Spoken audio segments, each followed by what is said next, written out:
बादल सा गरजे हम, सावन सा बरसे हम, सूरज सा चमके हम, स्कूल चले हम, स्कूल चले हम। गुड मॉर्निंग बच्चों।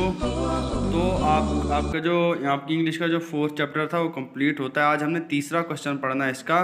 तो क्या है तीसरा question? What do the Granth Sahib and lord Buddha tell us about the backbiting के बारे में जो है ग्रंथ साहिब और लॉर्ड बुद्धा क्या कहते हैं। तो ठीक है, तो आपकी इंग्लिश से आंसर निकाला हुआ है कि गुरु ग्रंथ साहिब से, इसके गुरु ग्रंथ साहिब कहते हैं कि the slender carries the great burden of seat, की जो किसी की बातें लगाता है या कोई बात करता है किसी के बारे में, बैक बाइटिंग करता है, उसने अपने ऊपर जो है गुनाहों का बोझ दिया हुआ बगैर किसी पेमेंट पे। ठीक है, उसके बाद लॉर्ड बुद्धा क्या कहते हैं अपनी 8-fold पाथ में कहते हैं, says that one requires having a life based on rights. अगर कोई अपनी लाइफ को जी रहा है, अगर किसी को अपनी लाइफ जीने की ज़रूरत है, तो उसको चाहिए कि वो बोल चाल में भी ठीक रहे। ठीक है ना, मीन्स सही अल्फाज का इस्तेमाल करे, सही बातें बोले। ठीक है ना, किसी के बारे में बैक बाइटिंग ना करे, किसी के बारे में गलत सोचे ना। ठीक है, तो ये किसने कहा है? ये कहा है गुरु ग्रंथ साहिब ने भी कहा है, और जो लॉर्ड बुद्धा, इन दोनों के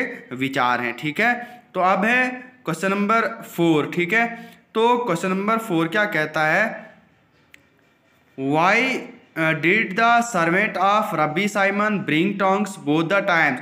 जब रब्बी साइमन ने अपने सर्वेंट को कहा था कि मेरे लिए कोई अच्छी और बुरी चीज़ें लाओ खाने के लिए, तो उसने जो है वहाँ से दोनों बार वो ज़ुबान क्यों लाई थी। ठीक है, तो इसका आंसर है इसलिए कि यही ज़बान जो है, इसी ज़बान से हम अच्छा भी बोल सकते हैं और इसी ज़बान से हम बुरा भी बोल सकते हैं। मीन्स दैट कि there is nothing better than a good tongue, कोई भी चीज़ जो है अच्छी ज़ुबान से ठीक नहीं है, और and nothing worse than an evil one, और कोई भी चीज़ जो है वो ज़बान से बुरी नहीं है। ठीक है, तो ये था क्वेश्चन नंबर 4 के जो सर्वेंट था रब्बी साइमन का, उसने दोनों बार जो है क्या लाया था, जो है टंग ही लाई थी। ठीक है, तो अब है क्वेश्चन नंबर 5। ठीक है, why did rabbi Simon invite his disciples for a meal. उसने अपने शागिर्द को जो है खाने पे क्यों बुलाया था? किसने? रब्बी साइमन ने अपने डिस्पल्स को, मेहमान जो शागिर्द था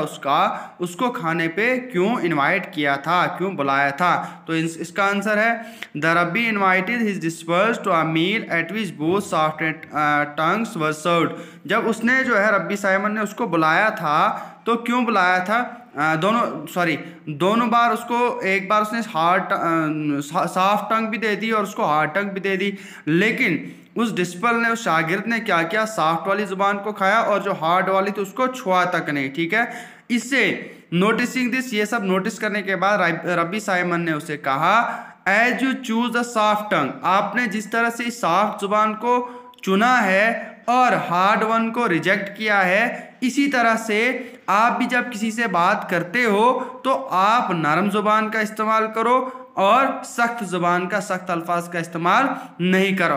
तो इसलिए जो है रब्बी साइमन ने अपने उस डिस्पल्स को खाने पे बुलाया था, ताकि उसको पता चले कि जब किसी के साथ कन्वर्सेशन करते हैं, जब किसी के साथ बातचीत करते हैं, तो जो है नरम मिजाज में, नरम अंदाज में उससे बात की जाती है। ठीक है, तो बच्चों आज हम यहीं तक पढ़ते हैं, 3 ही क्वेश्चन करते हैं, तो इनको अपनी फेयर कॉपीज़ पे भी लिख लेना और इनको अच्छे से याद कर लेना। जहाँ पे समझ ना आए तो आप मेरे साथ कांटेक्ट कर सकते हो व्हाट्सएप पे या डायरेक्ट फ़ोन कॉल्स पे। तो कल हम पढ़ेंगे नेक्स्ट 6 और 7 क्वेश्चन। ठीक है, थैंक यू।